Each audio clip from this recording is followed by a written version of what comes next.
Merhameti kâra saydın, öfkeni ipe sardın, efkarını göğe saldın, mahkemeni kürsü yaptın. Sunan kalktı geldi, cerenler suya indi, meftunların niyaz etti.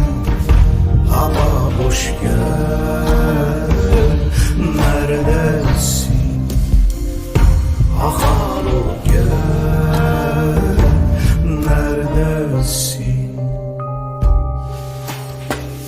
Ömür dediğim be canım bir Türkiye sığar imiş. Serden geçen ela mekan, alem sana dar imiş. Ebu Zer'in kalktı geldi,